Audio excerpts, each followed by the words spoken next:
Oi, gente, dando continuidade no nosso conteúdo da capa 3, nós vamos fazer as aulas 18 e 19, páginas 110 e 111 do setor A, sobre o estudo geral das bases.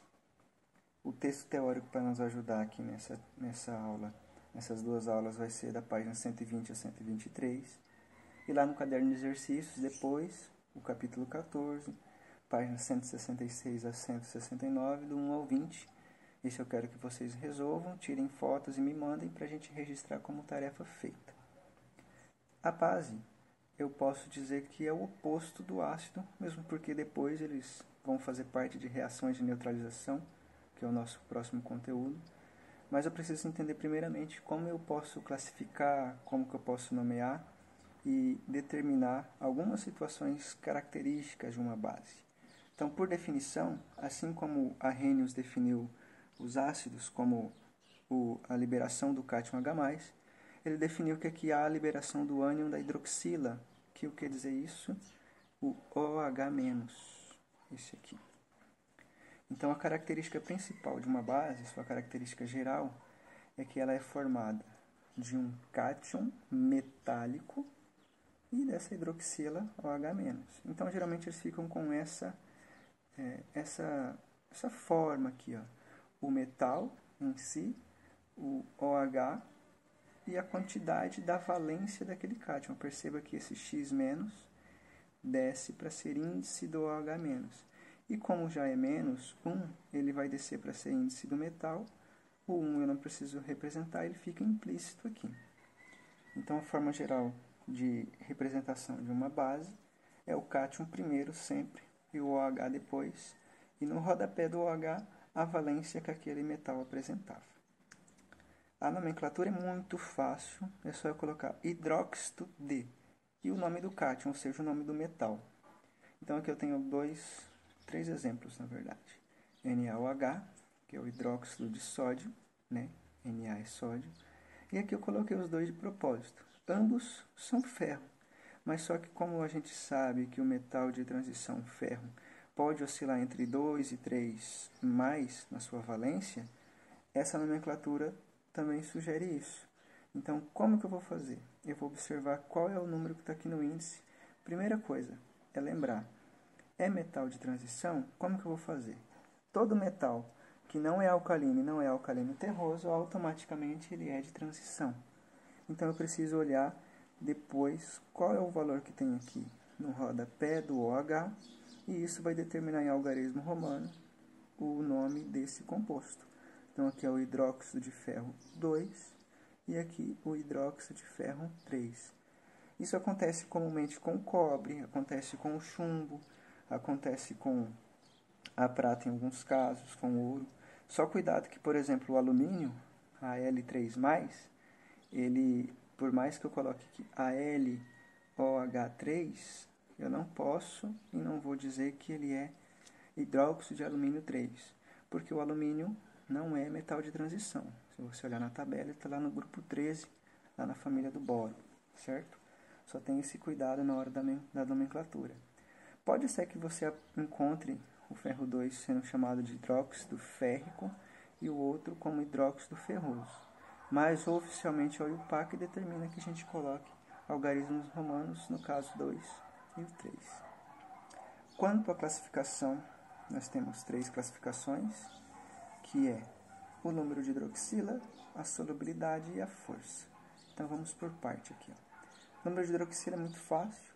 Se ela tiver um OH, ela é uma monobase. Se tiver 2, ela é uma dibase, 3, tribase e 4, uma tetrabase. Assim como nos ácidos, não existe uma pentabase. Ela vai se incorporar lá nas funções de álcool, já vai entrar dentro do ramo da química orgânica. Lembrando que quando a gente fala de ácido, base, óxido e sal, eu estou falando da química inorgânica. É esse o nosso estudo aqui por enquanto. Quanto à solubilidade, é muito importante você saber reconhecer isso daqui, ó, solubilidade. Por quê? Porque a partir dele eu determino a força de uma base. Então, uma base solúvel, ela é extremamente forte. Já vou me antecipar aqui. E uma base insolúvel, ela é extremamente fraca.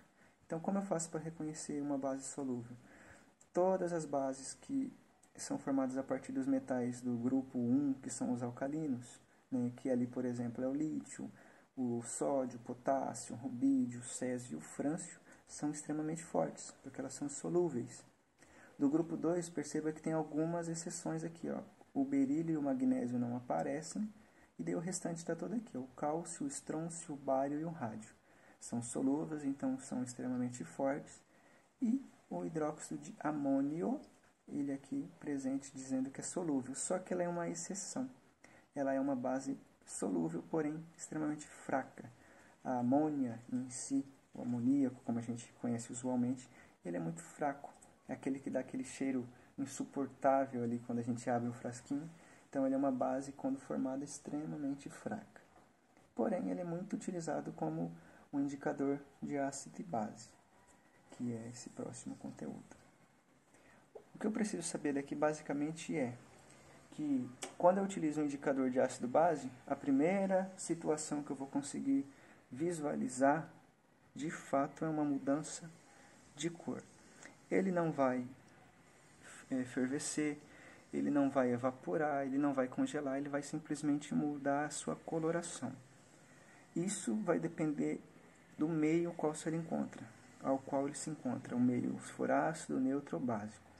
Ali na apostila de vocês, na página 110, tem uma tabelinha com os 4 indicadores ácido-base mais comuns e mais utilizados, que é a fenolftaleína, o tornassol azul e o rosa, e o azul de bromotimol.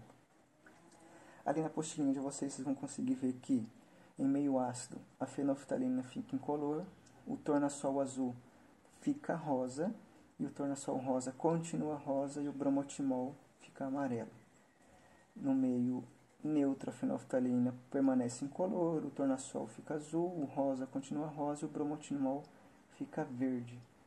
E no meio básico, o alcalino, a fenolftaleína fica rosa, o tornassol azul permanece azul, o tornassol rosa fica azul e o azul de bromotimol fica azul. Então a gente pode perceber que cada um é utilizado para uma característica específica, né? Mas eles são utilizados para eu determinar todo tipo de ácido e base, porque eles vão mudar de cor ou não. Ou vai permanecer incolor, ou ele vai apresentar uma coloração diferenciada. Então, cada caso é um caso, mas é importante que a gente saiba que ele altera a cor e não as estruturas ou a composição química do ácido ou da base em si, certo? Se vocês tiverem alguma dúvida, me procurem pelo WhatsApp, resolvam os exercícios da apostila, aqui referente à aula 18 e 19, e principalmente os exercícios do capítulo 14, do 1 ao 20, tirem foto, pode ser resolvido na apostila mesmo, e me mandem, mas me mandem ali com resposta, não se enganem de ir lá no final da apostila e pegar que a 1 é a letra A, fazer um xizinho na letra A, tirar foto e me mandar.